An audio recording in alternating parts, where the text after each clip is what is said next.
Good evening, Scouts. I am Assistant Scoutmaster Cole. I'm an Assistant Scoutmaster with Boy Scouts Troop 1 here in Albuquerque, New Mexico. Today, I'm sitting here with my youngest son, Peter. We're going to talk about how to make natural rope, just like this one here, out of natural fibers that are found in the area.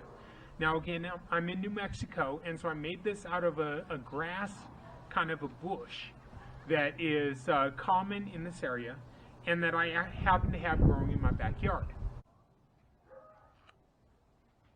This is the natural bush, the natural fibers that I'm using to make my natural rope. Now it's a grass that is natural to New Mexico, native to New Mexico. It is very rigid, it snaps, it breaks off in your hand, but if you take a bunch of it, you can soak that, and that will twist together into a strand of rope very easily. So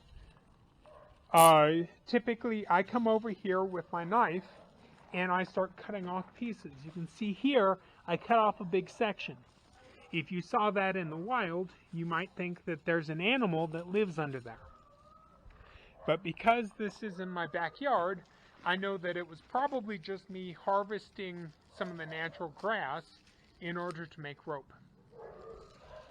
Now, what other kinds of grass do we have in this area? I've got this stuff.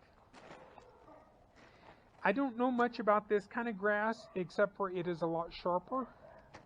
And so I'm worried that if I try to make rope out of that, I'm going to have a lot more splinters. This guy here is the exact same thing as that other bush. And you can see he's just a lot younger. You can see that the branches look the same.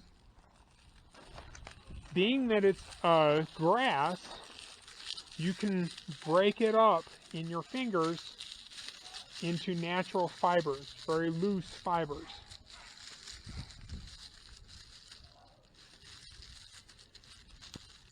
That helps in fire making and so forth. It makes it so that it's a lot easier to use to start a fire.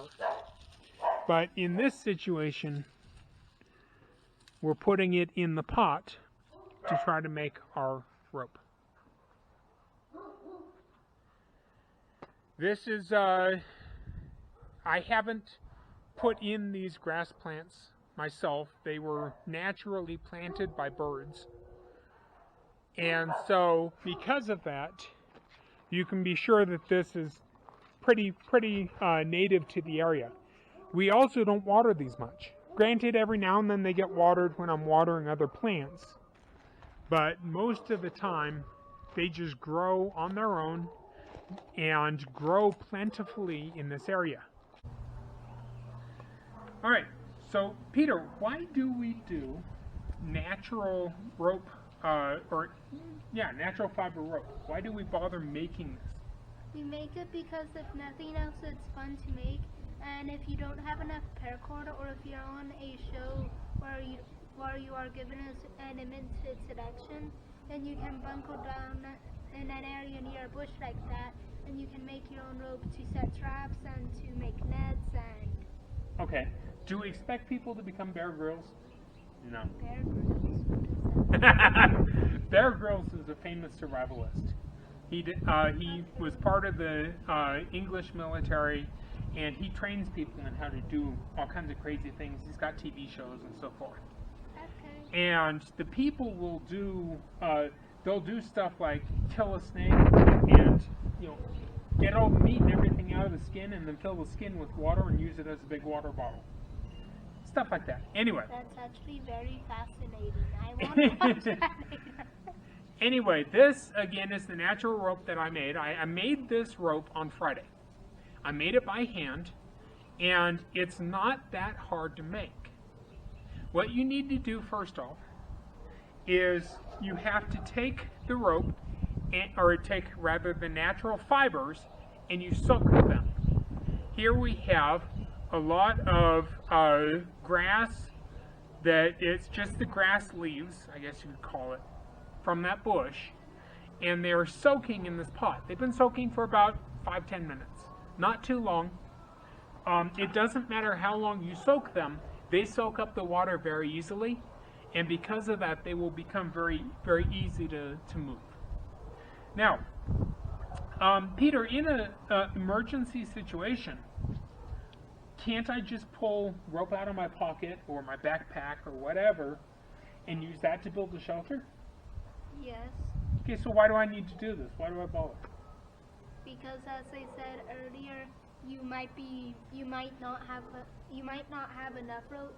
Mm-hmm. For example, if you're trying to survive in a forest or something and you're setting up a tent using all of your rope, you might need some rope for nets and traps. Exactly. Exactly. It's another part of scout skills and being prepared. It's not necessarily something that I expect to really come in to save your life, but it could. Years ago, there were some scouts who got stuck on top of a mountain, and they didn't have rope in their pockets. They had an emergency kit. They were able to, put up the space blanket and save some warmth and all that stuff, and they were able to survive until they got rescued. But if they had known how to make rope, they could have built a shelter.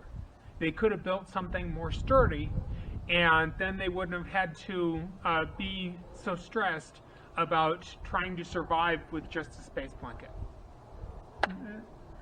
Long story short, it's a neat trick. It's not something that you really have to master, but you are welcome to delve into it and try it out. I enjoy doing it, and it is useful. This rope, if I need it, I can cut off a chunk, and it'll turn into a fire starter.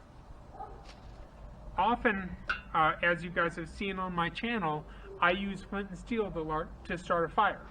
This same grass that I'm using for the rope... Tinder. It's tinder. Yeah, this same grass is the tinder that I put the char cloth in. And then when I wave it around, it heats up enough that it ignites. In this situation, if I were in an emergency, I could take my natural rope and I can start a fire easily.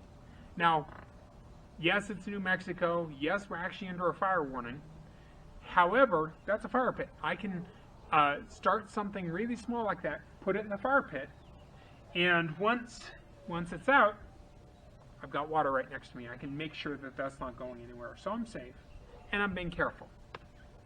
Now, all right, so how do we actually build rope? Well, the rope is a combination of two different twists. So first of all, we're going to take a bunch of our natural grass, and I'm going to divide it in half. Go ahead and do that, Peter.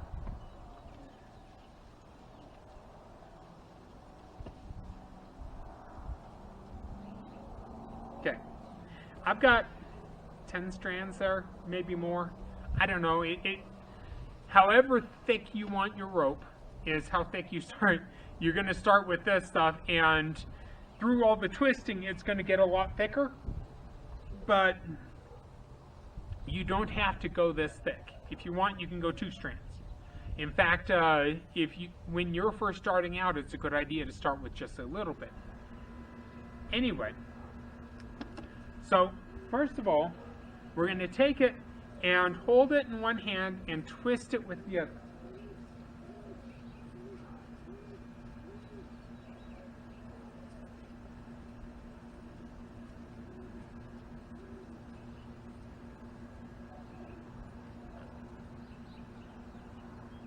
I'm not doing a super tight twist. I'm not trying to break it down or anything.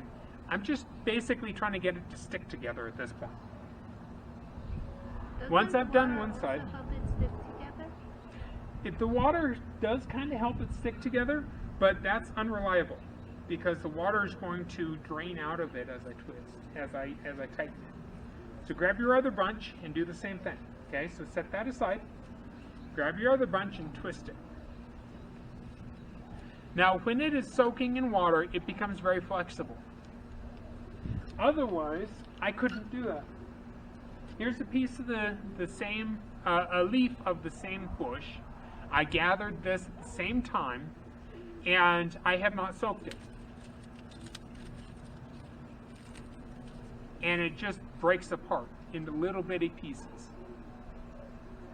Because it's been soaking, this bends, mostly. Granted, there's a couple of pieces that break, but we won't tell about that.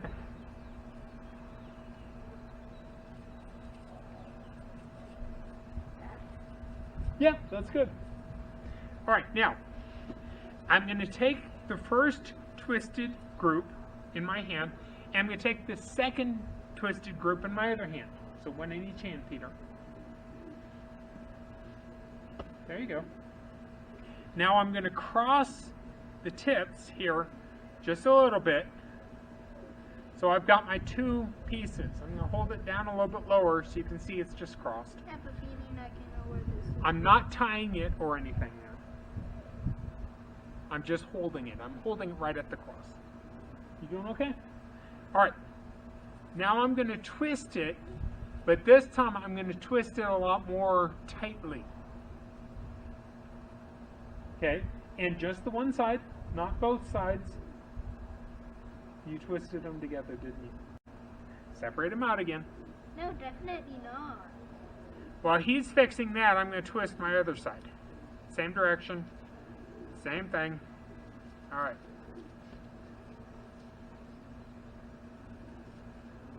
So I've got the two sides of mine twisted and ready.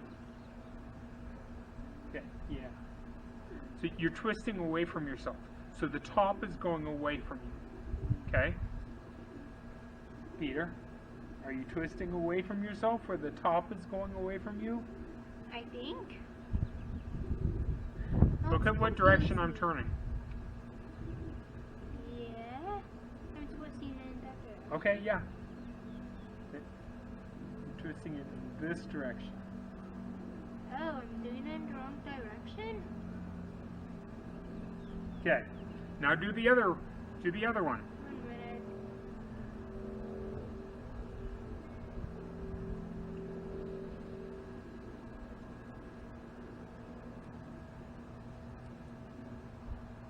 Now I'm going to go ahead and take the two pieces that were sticking up while he's fixing that, and I'm going to twist these into my group. You don't have to do this, but it kind of makes it look nicer, and it's going to make it a little easier to work with later on, in my opinion. So I've got my twisted fiber. All right. You ready? Yeah. Okay. I'm going to take the first section, grab onto it, twist it hard away from myself. Good. Grab this corner and twist the whole group toward me. Okay? Now again, I'm talking about the top of the rope. When I say twisting it away, I'm twisting the top of the rope away from myself. And when I say twisting toward me, I'm twisting the top of the rope toward me. You understand? Okay. Yeah. Start working together with the two pieces of rope. The first piece, twist away. Second piece, twist toward me. Peter, you're not separating the pieces. The rope. To combine it. No, I didn't. You did? I didn't. Oh. The rope is made out of. It's okay. Let's use this as one piece. Grab some more rope or some more natural fiber pieces. Not so much. Grab it from the edges. Okay. There you go.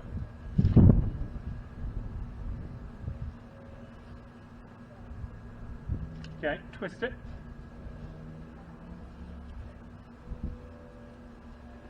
I'm glad Peter's here because I have a tendency to rush through things like this. And he's probably going to be doing the same thing that you're thinking when you're watching this video. So it's a good thing that he can sit here and go, why isn't this working? And I explain to him how it works. It's not a bad thing for him, and it's not a bad thing for you. It's all part of experience, all right? Good. Grab your 2 pieces of rope and cross them. That's what I had. All right. Let me see it. The start is actually the hardest part. So we're going to take this part and twist it away. Then we're going to grab the whole bunch with the rest of our fingers and twist toward. All right? Take this bunch, twist away. Take the whole bunch, twist toward. My fingers aren't that big. Okay. Well, you should be able to do this. You're going to twist it away, and then with the rest of your fingers, you're going to grab the whole bunch and twist it toward you. That way, you will have this twist here. That is going to become your natural rope. See the twist there? There's your 2 pieces. So what do you twist rope Okay. like? Watch what I'm doing. You've got a right piece and a left piece. You take the right piece and you twist it out or away from yourself until it's got a nice twist in it. No, don't go all the way down. Stay at the very tip. Stay at the very point we're working on. Okay? Now, Peter, grab the rest of the rope and twist the whole thing toward you. Just one flip. Okay? Now again, separate the sides. Grab the side that is furthest away from you, the right-hand side. Twist it to the right. So twisting away from ourselves. Grab the rest of the rope and twist toward. I don't think I'm doing this right. That's okay. That's okay. You're not doing that bad. Really? Twist away, grab the rest, twist toward. It takes time. Twist away. Now, I'm not moving my hand down the rope as I'm going. I'm just twisting this little section. It's about 1/2 inch thick. See that? Can I go and get some water? Then I'm going to grab this bunch and twist toward. Now, go ahead and get some water. Okay, be right back.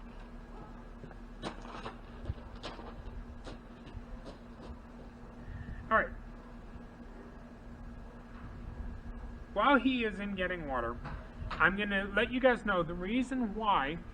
You remember it had the groups, the parts that were sticking up out the front. And I straightened it out and I twisted it all together and then I bent it. The reason I did that is so that I would have this smooth loop at the top. If you remember seeing this piece of rope, here's the start, and it's got that smooth loop. Now, yes, there are a bunch of little pieces sticking off of that, and that's okay. But the smooth loop is what I wanted. That way it gives your rope a smooth starting point. Now, to make it easier to work, I'm going to go ahead and get them wet again. Peter, they can already hear you. Okay. All right.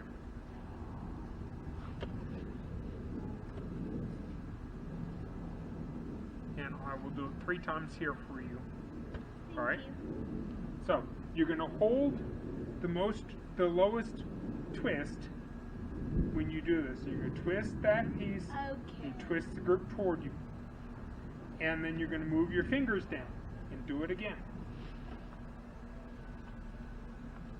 Okay. Twist. Now I'm holding again the twist at the bottom here, the most recent twist that I made. Twist away from myself, grab the group and twist toward. Move my hand down.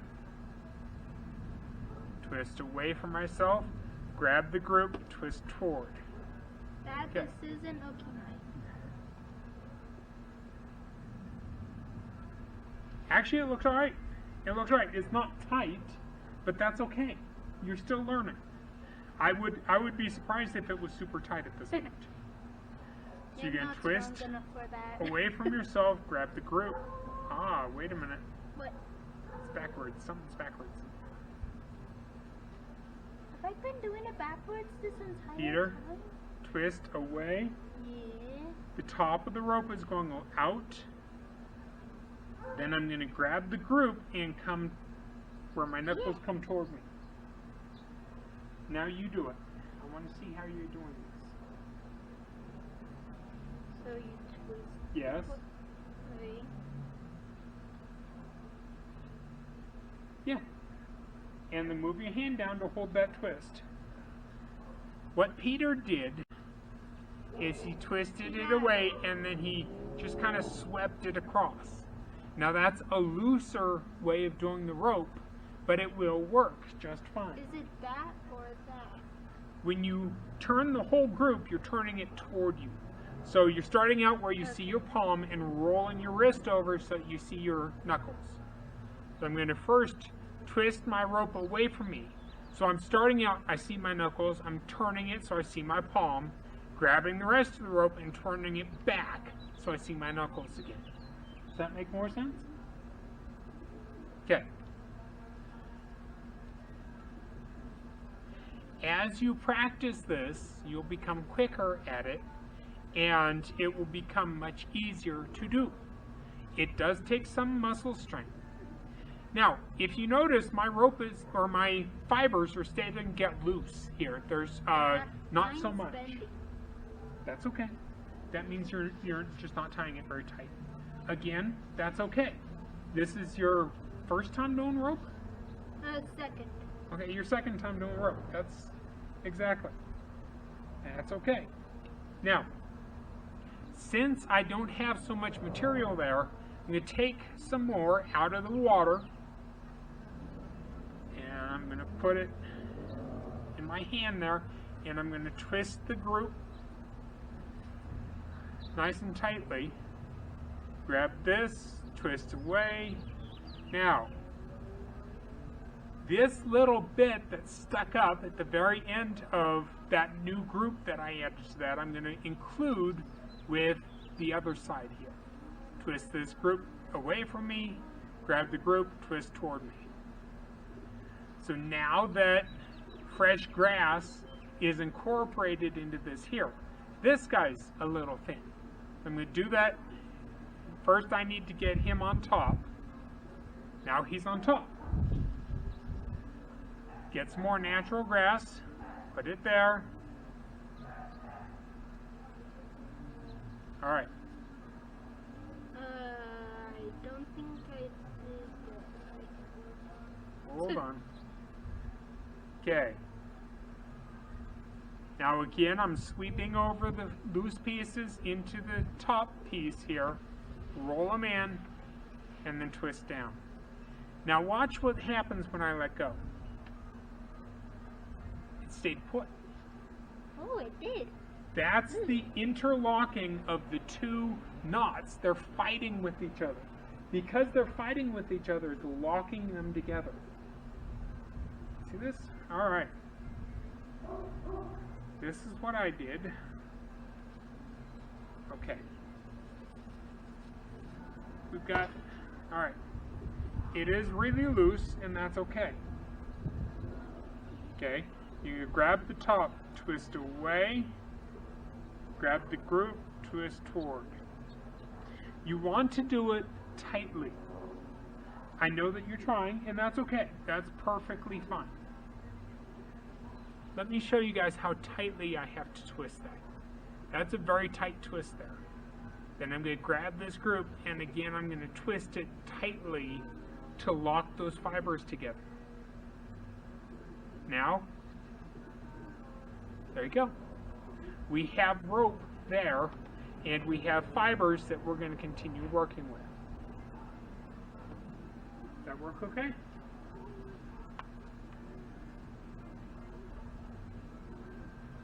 I have made rope probably a dozen times.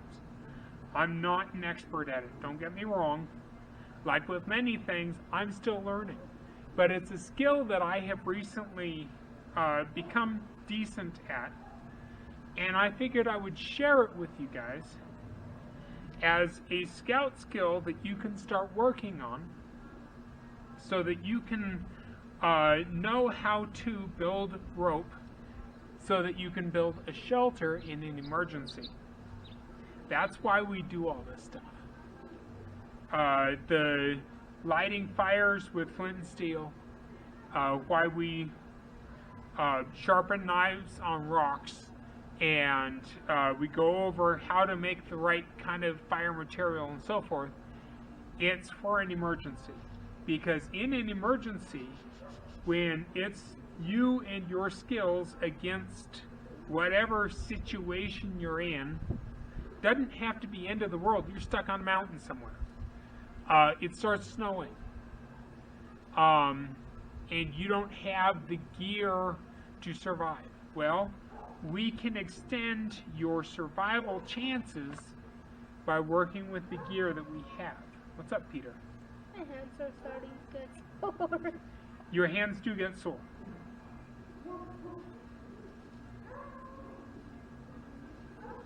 Now, as a natural fiber rope, it is not going to be as smooth to grab a hold of as, say, paracord. Paracord is very smooth, it's very soft, it's like grabbing cotton rope. You can tie knots in it, and it's not going to cut your hands, and so forth. Ooh, I'm getting to the end of that. I'll extend that in a second.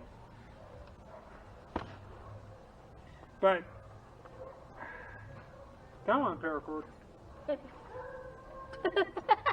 Okay, paracord is very smooth, very clean. You don't see a bunch of little hairs hanging off. This stuff has the hairs hanging off, and if your hands are not, if you're not used to it, you can get splinters just by grabbing a hold of it. There's also going to be pieces breaking off. That's okay. It's a natural fiber rope. If you need to tie a knot in this stuff, the best thing you can do is to soak it.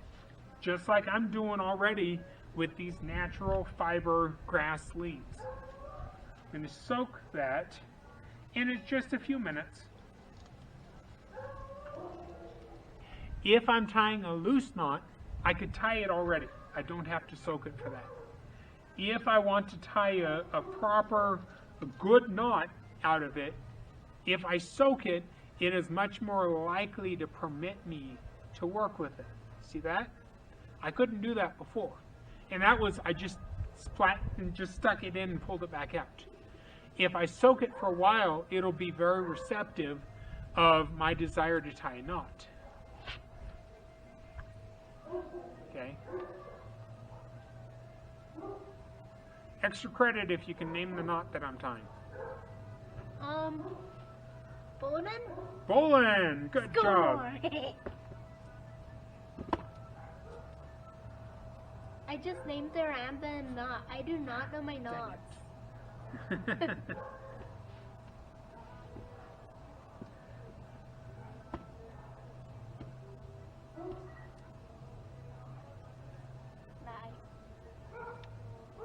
Yeah. Alright.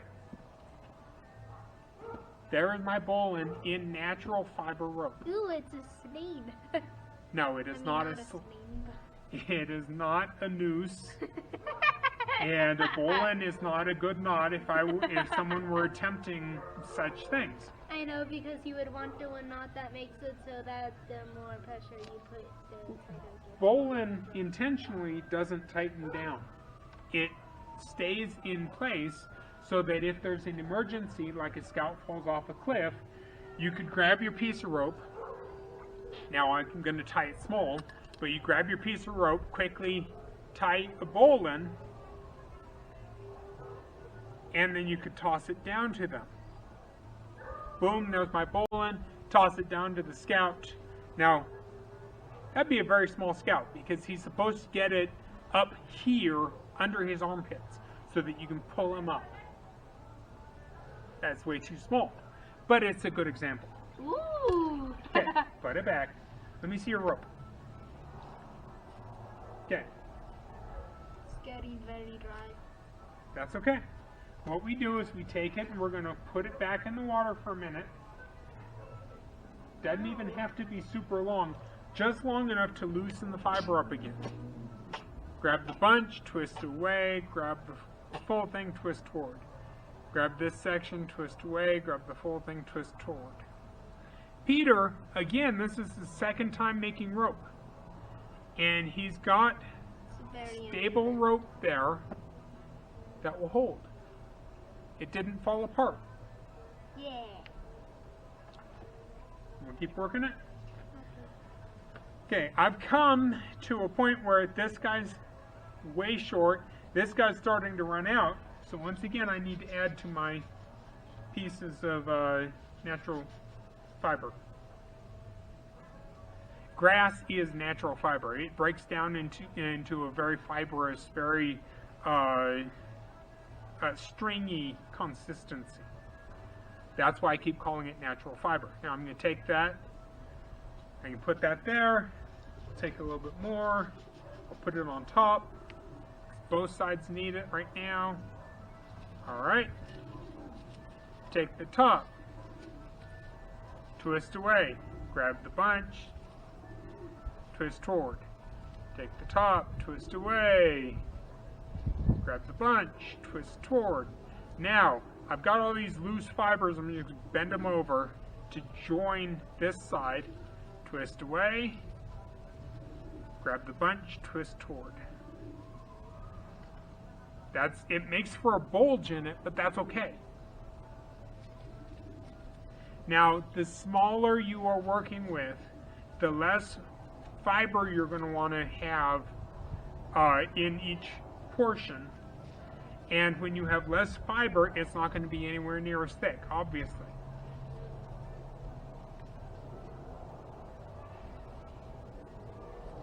Okay, twist away, twist toward, twist away. If I were on a camping trip, would this, Peter, seem like something you could do on a camping trip? Just so you could set up your tent just for the fun of it? Yes. Yeah. Would you want to do it? No. Unless you already have the rope pre-made. Exactly. I could take that piece of natural fiber rope that I've been waving around here and easily, I could extend that, in fact, and then use the extended rope as the rope for my guy lines. I could do that. That wouldn't be all that hard, in fact. It'd be pretty easy to do, because I would just treat it like any other rope, with the exception I would have to soak it before I could tie the knots in it. Now, if I have to soak it to tie the knots in it, what does that mean I have to do to untie knots, Peter? That means that you have to soak it? Probably. Or cut it. If it's natural fiber, I don't care. If it breaks, if I have to cut it, that's okay. I can just take this, like this is my scrap, and just throw it on the bush. I don't care. Why? Aren't I littering? No. It's going to just decay. It's natural fiber. That's natural grass, just like the other natural grass all around me. Because of that, it doesn't matter what happens to all these little bitty hairs that I have, little bitty pieces that are on the ground. They can stay there. I can move them to clean up my camp. I can just move my camp, quite frankly. It doesn't matter, because they are natural fiber collected from this area, and so they can rot with the rest of the natural fiber on the ground that the wind blows around, or animals scrape around, or whatever. It doesn't matter. If I leave this on the ground, the birds will come up and pick it up in the spring and make bird nests. And I need to go and blow my nose. That's fine. Okay, again, my rope's getting a little thin. Grab some more. Grab that and twist. Okay, grab the bunch. Twist back. Twist. Grab the bunch, twist back. Go fold this over. I don't quite have enough there. I'm going to grab a little more.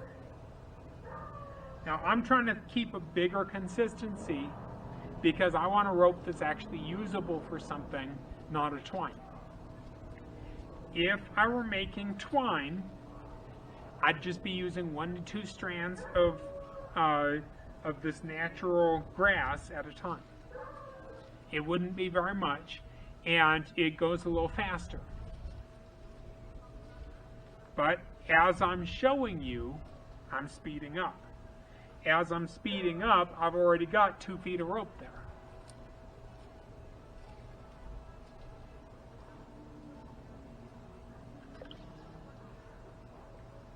Grab that, put it on there, twist it in place, grab the bunch and twist. Now, fold over, twist, grab the bunch, twist. All right, keep it going. You want to get to where you're doing this pretty quickly. And the more familiar you are with it, the faster you can go at doing this. And the more comfortable you'll be knowing that you're doing it properly. Just so you Now, know, I don't know if the camera has to be on to record, but the screen is off. the screen turns off. It's okay. Okay. You can get splinters, but since I'm soaking the grass, I'm less likely to get splinters than I would be if I were trying to do this dry. So there are several reasons why I'm soaking it, to try to reduce the likelihood, let me get some more, try to reduce the likelihood of splinters, try to reduce the likelihood of it snapping in my hands, and to make it more compliant, more pliable.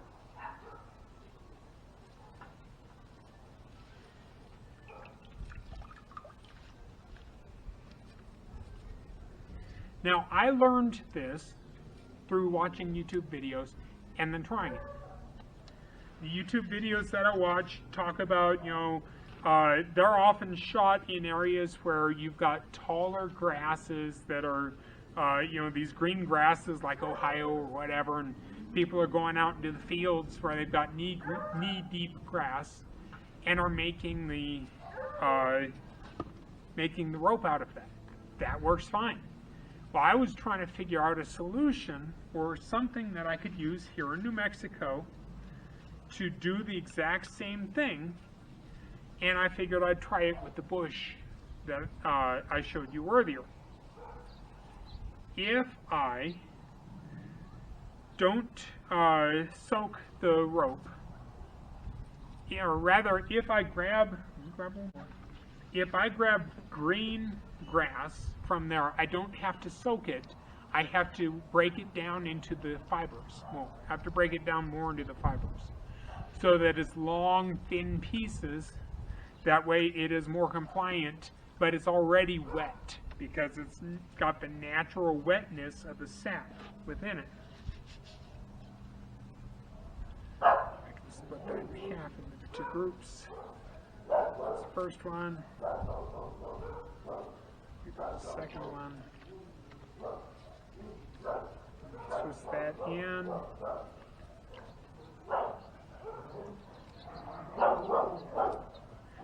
I can keep doing this. This isn't requiring a lot of energy from me, but one thing it does require is a good amount of water. So if I were to sit down and try to do this in the wild, I would probably want to find a stream first, or a source of water. Stream, even a puddle. Just start soaking the grass in a puddle. That would work fine. Here I've got one of my camping pots, and I put in, half gallon or so of water. Half gallon is 2 liters. And then I'm just working it.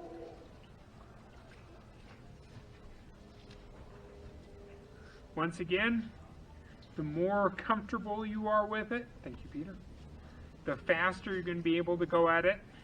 The faster you go at it, the more rope you're going to produce in a shorter amount of time.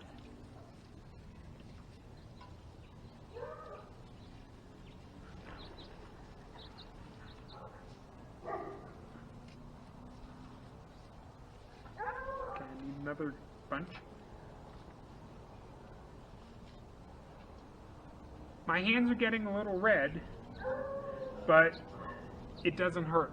I can feel it. My hands are getting tired. Let's put it that way. You know, I can feel that my muscles are tired and my hands are getting sore from the muscles getting tired. But in an emergency situation, I could sit here for an hour and make enough rope to set up a tent. Or make up enough rope to tie together a few sticks and tree branches in order to build a shelter. And by doing that, I'm doing it completely out of natural materials. I don't have to worry about waste. I don't have to worry about even somebody coming across the scraps of what I'm doing and knowing where I am or knowing where I'm going. That's assuming there's an issue, end of the world type issue or whatever. People may be trying to figure out where you went. Well, if you don't want them to find you, and all you have is natural fiber, they find that on the ground, and they think that some animal's been burrowing there or something, or has gotten into grass there. They don't necessarily think that somebody built a shelter. And as it's built into the shape of panels, or it's made into stuff like walls. Yeah, but if you're tying together a few tree branches to make a shelter, you could theoretically just leave it there and walk away. And animals may move into it, or you could come back to it later if you need to, or it doesn't matter what happens from there. It'll rot away. It's natural fiber. I don't have to worry about leaving plastic in the woods or a rope. We don't have to worry about leaving no trace. Yeah, exactly. I also don't have to worry about whatever rope I have in my pocket, that if I need that for setting a trap or I need that in the future, I have it, and I don't have to worry about wasting it, losing it, or otherwise no longer having it. Coming to the end, and I'm going to let this be the end of my little piece of rope here.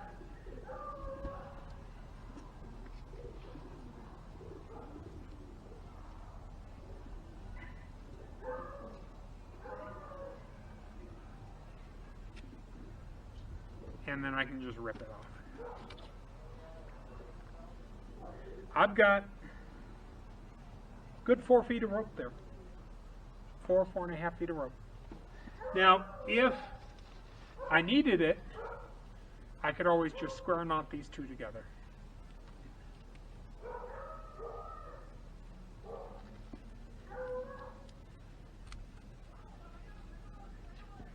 Got a bug that likes my ear. Alright, there's my square knot. I now have over 6 feet of rope. That's over 6 feet? Eee. I'm just over 6 feet tall. That's about 8 feet of rope, Peter. Eee.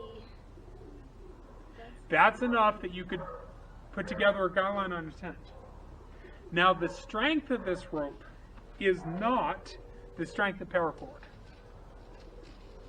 Here's a piece of rope that I did on Friday.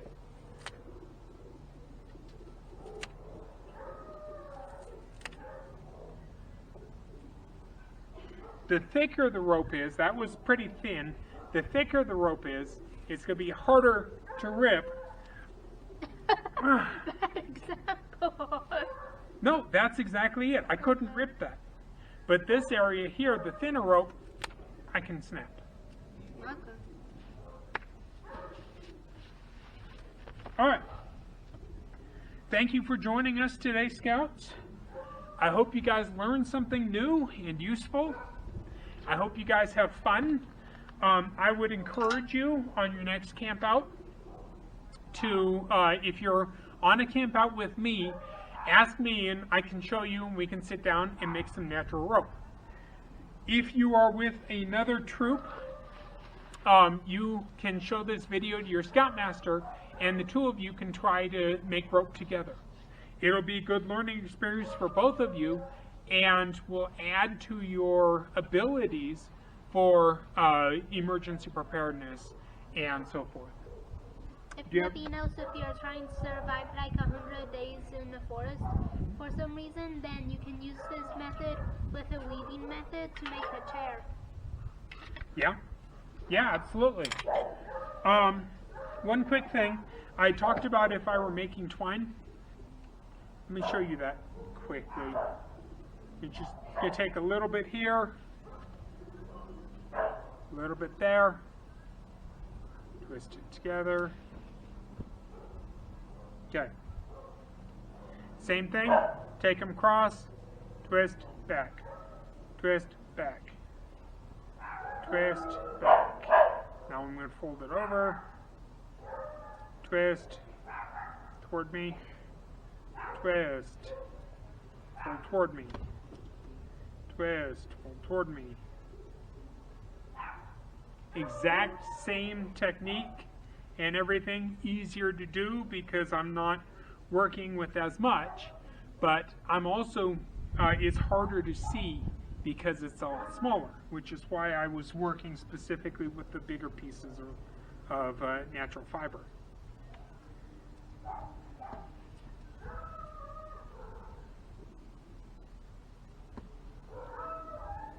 Just a sec, and I will show you my twine.